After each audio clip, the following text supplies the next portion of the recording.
Biografi Muhammad Yamin dan perjuangannya. Muhammad Yamin adalah tokoh pergerakan pemuda yang dikenal sebagai salah satu pelopor dari lahirnya Sumpah Pemuda. Ia juga diketahui sebagai sosok cendekiawan, sastrawan, ahli politik dan hukum yang turut merumuskan dasar negara dan konstitusi Indonesia. Pengetahuan Muhammad Yamin yang luas membuatnya dipercaya menjabat beberapa posisi menteri setelah Indonesia merdeka. Atas jasa-jasa dan keteladanan Muhammad Yamin bagi bangsa Indonesia, gelar pahlawan nasional telah diberikan kepadanya pada tahun 1973. Riwayat pendidikan Muhammad Yamin. Muhammad Yamin lahir pada tanggal 23 Agustus tahun 1903 di Talawi, Sawah Lunto, Sumatera Barat. Ia lahir dari pasangan Usman dan Siti Saadah. Ayahnya merupakan seorang kepala adat bergelar Bagindo Khotib dan seorang Kopipahus Mester, Mantri Kopi di Talawi. Mantri Kopi pada masa penjajahan Belanda merupakan posisi yang terpandang dengan tugas meliputi pengurusan perkebunan kopi dan pengawasan gudang-gudang kopi. Pada awalnya, Yamin bersekolah di Walk School, sekolah rakyat yang menggunakan bahasa Melayu sebagai bahasa pengantar dalam pembelajarannya. Ia kemudian pindah ke Hollandse Inlandse School atau HIS yang setara sekolah dasar atau SD dengan menggunakan bahasa Belanda sebagai bahasa pengantar. Pada tahun 1918 atau di usia 15 tahun, Yamin menyelesaikan pendidikannya di HIS.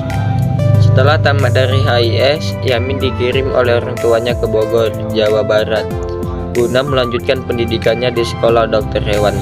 Namun, Yamin tidak tertarik menjadi dokter hewan, sehingga memilih pindah ke sekolah pertanian Landbouw School yang masih berada di Bogor. Ternyata, Yamin juga tidak tertarik pada bidang pertanian, sehingga pindah ke Algemene Middelbaar School AMS, jurusan Sastra Timur di Solo, Jawa Tengah. Di sekolah inilah Yamin bisa mengembangkan minat dalam dirinya. Ia belajar banyak hal mengenai dunia sejarah dan sastra. Yamin tidak hanya membangun pengetahuannya tentang sejarah, seni, dan budaya Nusantara, tetapi juga mengkaji benda-benda purbakala. Ia juga belajar berbagai bahasa seperti bahasa Yunani, bahasa Latin, dan bahasa Kai. Yamin menamatkan pendidikannya di AMS pada tahun 1927 di usia 24 tahun. Sebenarnya Yamin sempat berencana belajar di Leiden, Belanda, tetapi ayahnya meninggal dunia. Karena itu cita-citanya hanya belajar di Eropa, kandas, dan hanya bisa melanjutkan kuliah di Sekolah Tinggi Hukum Rich Hoog School RHS di Jakarta pada tahun 1932. Yamin lulus dari RHS dengan gelar Mister in the Richten. Bentuk perjuangan Muhammad Yamin. Muhammad Yamin telah aktif dalam perjuangan kemerdekaan melalui organisasi sejak usia muda, seperti pemuda terpelajar pada masa kolonial lainnya. Dalam sebuah pidato pada tahun 1923 yang berjudul The Malaysia Tal in the Het Verleden, Hidden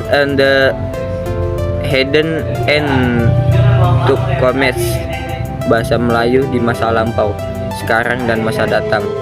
Ia mengemukakan gagasan mengenai penggunaan bahasa Melayu sebagai bahasa Indonesia.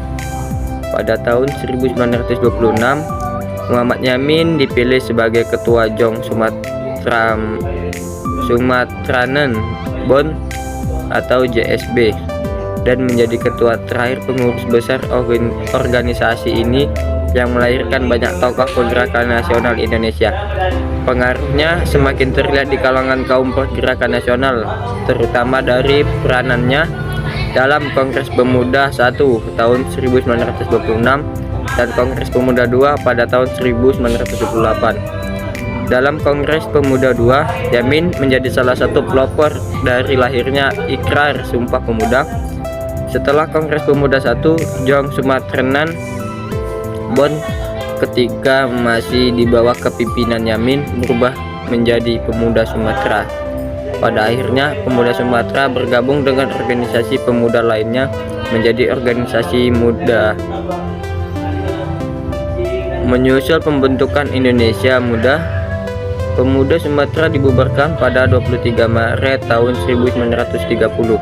Setelah itu Yamin menjadi anggota Partindo, anggota Volkret, anggota Dewan Penasihat Pusat Tenaga Rakyat atau Putera, anggota Badan Penyelidik Usaha Persiapan Kemerdekaan Indonesia atau BPUPKI, dan anggota Panitia Persiapan Kemerdekaan Indonesia atau PPKI.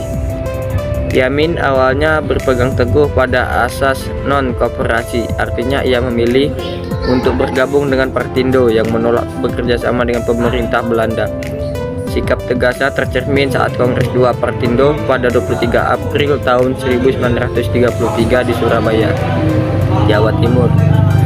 Yamin dengan bersemangat mengeluarkan semboyan Indonesia Merdeka Sekarang. Namun, ketika pergerakan nasional non-kooperatif terhambat oleh kebijakan represif Belanda, Yamin berubah taktik dengan berjuang melalui Volksraad, Dewan Perwakilan Rakyat, meskipun mendapat kecaman dari rekan separtainya karena dianggap berkhianat. Di Volksraad, Yamin tetap kritis dan radikal terhadap isu-isu yang dianggapnya bertentangan dengan keinginan rakyat Indonesia. Pada masa pendudukan Jepang, Muhammad Yamin ditunjuk menjadi salah satu anggota BPUPKI dan PPKI. Melalui badan inilah ia turut serta merumuskan konsep dasar negara dan konstitusi Indonesia, Undang-Undang Dasar tahun 1945. Setelah Indonesia merdeka, peran Muhammad Yamin dalam mempertahankan kemerdekaan sangat besar. Salah satu perannya, ia menjadi penasihat negara dalam Konferensi Meja Bundar atau KMB. Selain itu, Muhammad Yamin juga pernah menduduki berbagai jabatan penting dalam pemerintahan. Di antaranya, 1. Anggota Komite Nasional Indonesia Pusat atau KNIP. 2. Menteri Kehakiman tahun 1951. 3. Menteri Pengajaran, Pendidikan, dan Kebudayaan tahun 1952 sampai 1955. Ketua Panitia Pemilihan Umum tahun 1955. 4. Menteri Sosial tahun 1959. Penasihat Lembaga Pembinaan Hukum Indonesia tahun 1961. Ketua Dewan Pengawas LKBN antara tahun 1961 sampai 1962. Ketua Dewan Perancang Nasional atau Depernas tahun 1962. 7. Menteri Penerangan dan Ketua Depernas tahun 1962. 8. Anggota Dewan Pertahanan Nasional dan staf pembantu Presiden bidang ekonomi.